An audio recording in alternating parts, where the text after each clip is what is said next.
Okay, so just to give context to the video first, is I am right by Bodega Aurrera. It's right at the edge of town, and I'm going to take a taxi here. Someone gets off the taxi, and I wait for her to leave, and then I get into the taxi, and he takes me on home. I'm carrying some groceries and a few things and go ahead and decide to take a taxi home, which came out to 40 pesos. Cuts a little bit further. Usually it's 35, 40 pesos for almost anywhere in town. 40 pesos being about, 240 American. And first, let me go ahead and say, hola familia, bienvenidos, which is hello family and welcome. Welcome back to Savvy Living Mexico. Let me remind you, last week we talked about vitamin C. I want to say we need about zero point 0.9 milligrams, and a comparison is a good medium orange is about 0.65. So I suggested starting our day with a little bit of water, some lime juice, or some type of citrus is really any kind that you like. But citrus is a big winner for vitamin C. But you do find vitamin C in so many vegetables. But again, citrus usually packs a punch. And for you smokers out there, your body does not absorb vitamin C as well. It's recommended you take another 0.35. So you might need to eat about 3 oranges a day instead. Then we talked about B1 or thiamine, and we said that some pork gets you there pretty easy, but we had other options, but pork being the easiest one was just maybe, I don't know what I said, something like 3 to 5 ounces probably gets us most of the way there. And then we're going to find it in eggs and other things that we eat. So don't panic. But today we're turning the light on to B2 or riboflavin. And now riboflavin,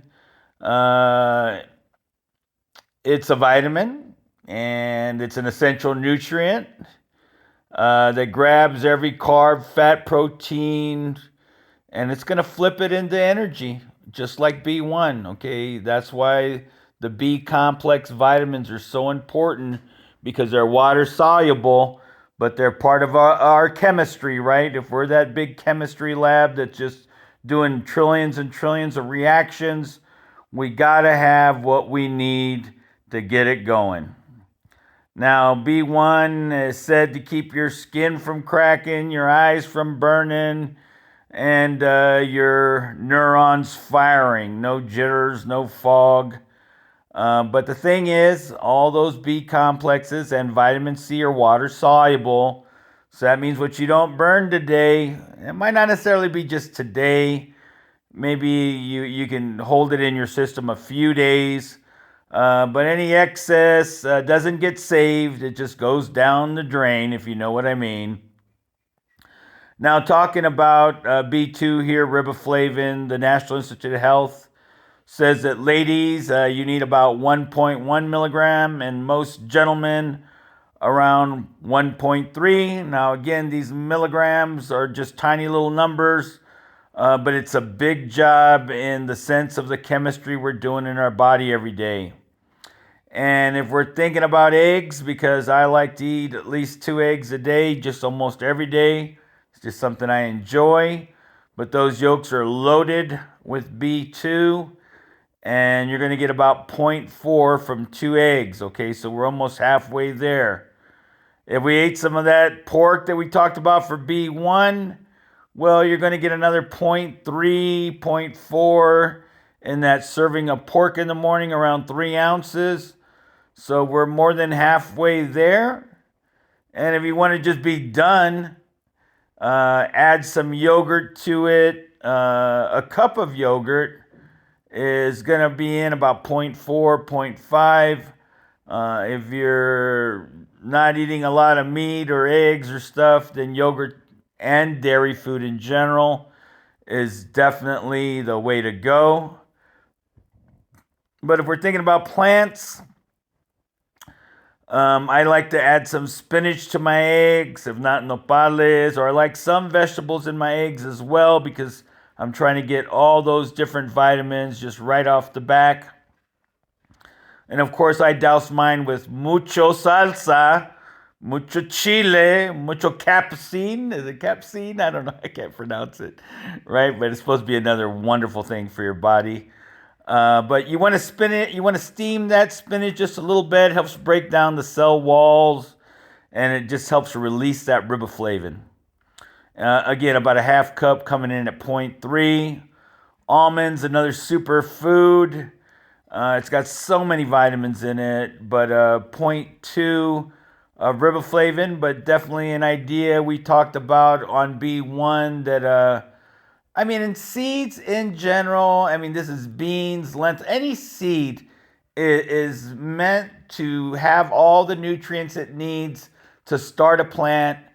And what it really means is just so good for you. And we talked about sunflower seeds last time for B1. Here, almonds are going to deliver a little bit of B2. But any of these seeds, we're talking about beans, half a cup is going to be 0.3. Any kind of garbanzo beans, that's why I'm taking them on my trip.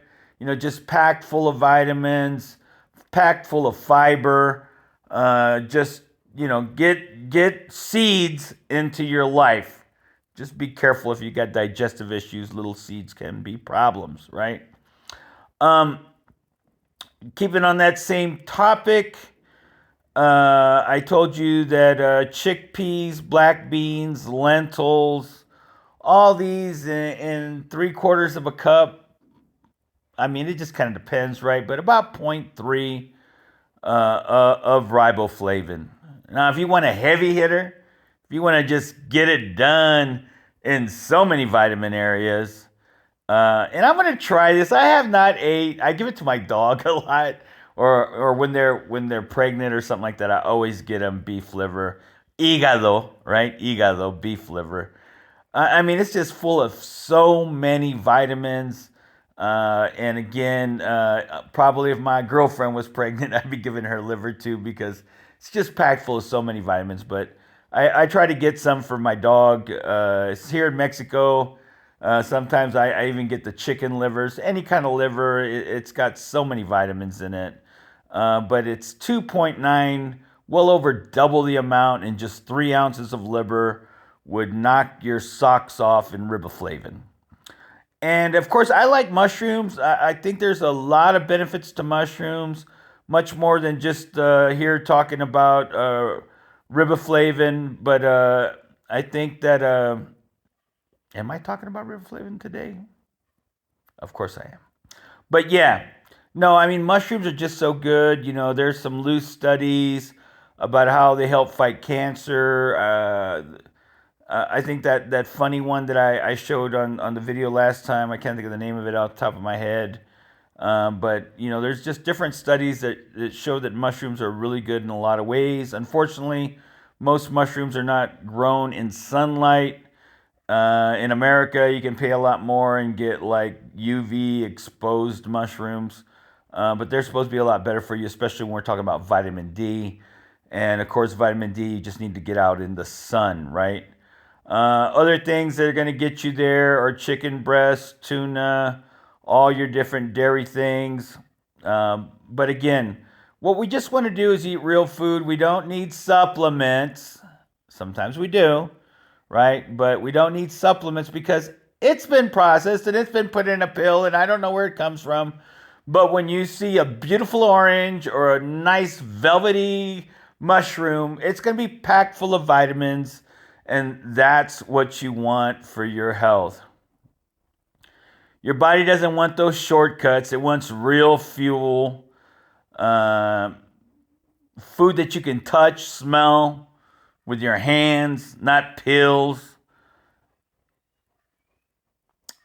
So let's go ahead and think about just eating healthy. Now we've already covered vitamin C. We covered B1, B2. We're going to be moving into B3. Okay, that we can think about peanut butter, straight from peanuts to power. Now, if you'll do me a favor and smash that like button or hit the subscribe. I don't recommend you put the bell because it's just so annoying. I don't know. I put notifications and then like late at night when I'm laying down or something, I hear ding, and I'm like, no. But we'll be looking at B3 again, showing you how something as simple as peanut butter can unlock real lasting power.